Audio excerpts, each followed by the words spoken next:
Hello and welcome to our last port of call. We're here today in Zeebrugge, also known as Zeebrugge. We do not know still from our last vlog, so please do let us know if you do know. We have arrived here early this morning and we are about to tell you about our day exploring Bruges. Hi, if you're new to our channel, we are Tom and Dom Travel and we release a new cruise related video every single week. So if you haven't done so already, make sure you hit that subscribe button and don't forget to give this video a like. Now, even though it was horrific weather outside, we still were determined to make the most of the day. So we headed to the cabin, grabbed our raincoats this time, put our hats in our bag and headed off the ship. This is the second time we've been to Zeebrugge and we initially made our way there by walking to Zeebrugge Dorf train station and catching the direct train from Zeebrugge Dorf into Bruges. It runs every half hour and we found it really handy and useful. Now, unfortunately, because the rain was so bad, even that short period of time, walking from the ship to get onto the free shuttle bus provided by the port and then off the bus into the cruise terminal and out, myself and Tom got absolutely soaked. Here in Zeebrugge, they do give you several options of what you can do in the day. You can take the cruise bus to Blankenberg itself, which is the nearest town where you can catch a train if you want to, or explore the town by yourself. You can just take the free shuttle bus to the port entrance, which does literally take you 2 minutes, and then you're free to do what you want to do. Or you can book one of the P&O excursions, which will take you to Bruges for various different activities. Now, what we did opt for was to take that free bus to the port entrance, where initially we had planned to repeat what we had done last time, but due to the weather, as Dom said, being horrific, we spotted opposite the cruise port terminal the Cruise Express option, which does normally have to be booked in advance, but they were offering you the opportunity to pay at the door, so that's exactly what we did. At the cost of €25 per person, we had direct return bus transfers from the cruise port terminal to Bruges itself. The vast majority of passengers on board Iona used the P&O shuttle bus to Blankenberg and then got the train from there into Bruges. P&O charge around about £6 each way to Blankenberg, and then you do have to purchase a train ticket from the station into Bruges. The station in Blankenberg is only small and it can get incredibly busy. So now we've got two things on our recommendation list. If you do want to do something that requires probably next to zero effort, is take that Cruise Express shuttle. The buses run every half hour and we got there about 5 to 11, so we were so thankful we didn't have to hang about. We just got on that bus and off we went into Bruges. 30 minutes later, bang, we were there. The bus driver then gave us directions across what she described as the Red Bridge and then headed straight into Bruges itself. It really didn't take very long. After a short little walk, yes, it was still pouring down with rain, but we persevered. We made our way into the centre of Bruges. Now, we were stopped on the way by some of our fellow passengers, so big hello to you if you stopped us, said hello to us. We even had some photos taken, which was very nice to do, so thank you very much. We had a little wander around the streets of Bruges. We passed the famous swans, which we mentioned in our previous visit to Bruges. Now, there is a really interesting fact about these swans, and you can find out what it is by watching our MSc Preziosa series.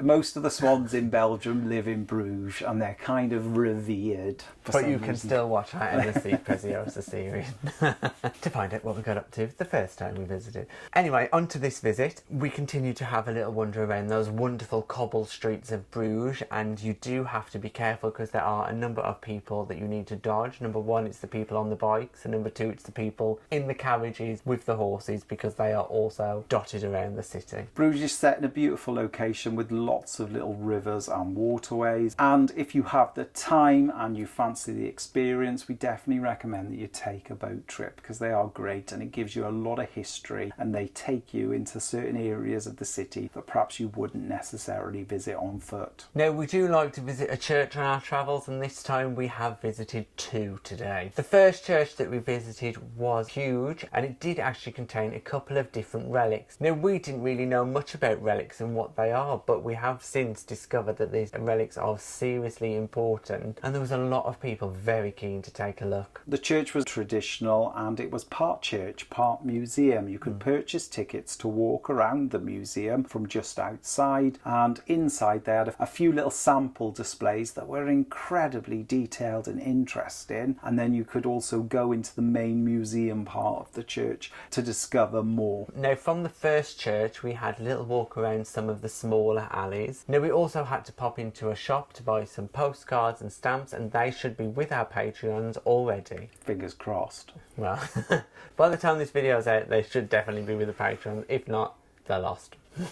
If you fancy receiving a little postcard on our travels, then make sure you head over to our Patreon and check that out. Patrons also would have had a preview of what we've been up to this whole cruise, because they get exclusive video update as we go to different ports. After having a little wander around and doing our little postcard thing, we then made our way into the centre of Bruges. We stopped off at the beer experience, which looked incredible. Now, unfortunately, it was still only about 11 o'clock, so a little bit too early to taste any beers. I know, even though we were in Bruges, still, we didn't really feel up to it. What was interesting about this spot, it had menus hanging from the ceiling that were separate for each of the different countries the beers came from, and we found that fascinating. The other thing that was absolutely fascinating about this place is where the toilets were located. Down the stairs, but they were indicated by this little statue who was just little peeing over there.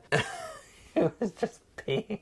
They were indicated by this statue that was just peeing water. Well, I hope it was. But it got even more interesting because then the toilets also featured fish. Not sure why, not sure how, but they did. Bit weird. And there was also a little bit of a display and an attraction that was also located down there. It was all going on really in such a small little space, but nonetheless quite interesting. This venue is also the location of the famous beer wall, where they've got lots and lots of different types of beer all built into the wall and covered by some perspex glass. Now, from there we continued to have a walk around the cobbled streets of Bruges. We continued to make our way into the centre of Bruges, and we got to the main town hall area. Again, really impressive. Lots of different tours and events taking place. We did need the toilet by then, and we knew that McDonald's was just around the corner, so we headed there. Now, unfortunately, it's no longer free. You do have to pay 50 cents, even if you have purchased something to eat, so that was a little bit disappointing. It is, most toilets are chargeable in Bruges itself. Most of them charge €1 per person. However, we did then pop round the corner to have a look at Burger King, and they are still offering the option of getting a code if you purchase something, especially if there's more than one of you. Just purchase something and you can share the code. Scandalous. Scandalous, but it's a good option.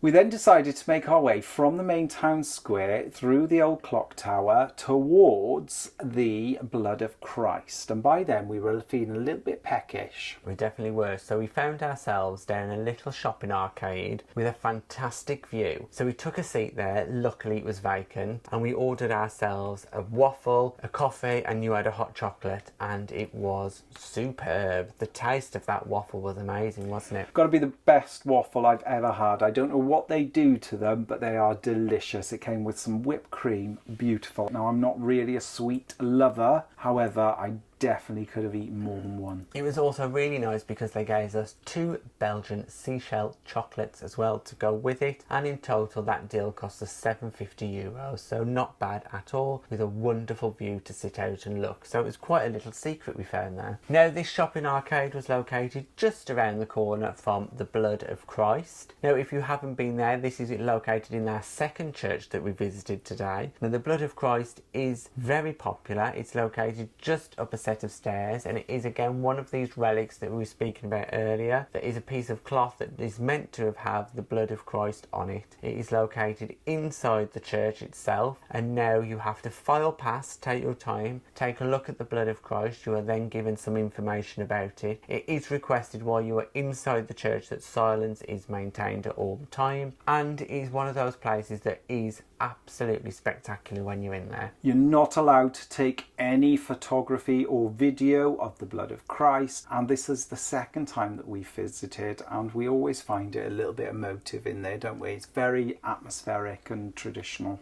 Coming out of the church where the blood of Christ is held is another little square. You'll find a really large modern museum. We decided to make our way back to the ship now because we got a really busy day. Yes, the ship is leaving a little bit earlier than it has at other ports, so 4:30 is the all aboard time, but we wanted to get back pretty much as quick as possible. So luckily for us, we ran through the streets of Bruges to make the 1 o'clock bus, so that meant we could be back with plenty of time to get ourselves packed, sorted, grab a drink and get ready for the evening. The bus leaves every half hour and the one we wanted to catch was at 1 p.m. We arrived at the bus stop at 12:58.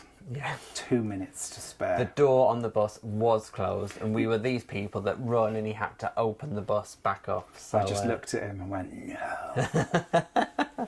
So luckily he did let us back on. It is around a half an hour transfer time back to the main cruise terminal. Once you get off the Cruise Express bus, you do security in the port, then you jump on the shuttle bus that takes you from the port terminal to the ship. Cruise Express was well organised. We were really thankful that their base is just outside of the cruise terminal, so essentially that bus will pick you up from the terminal and drop you back there. No walking, no messing. Yes, it is a little bit more pricey than getting the train in independently. However, on a day like today where it's just been pouring down with rain, fantastic value and service. Thanks for watching. If you've got any comments or questions, just pop them in the box below and we'll get back to you. If you'd like to support us in creating future content, we're also available on Patreon. And please don't forget to like and subscribe. It's free. And hit that bell notification button to never miss a video from us. Thanks for watching. Bye.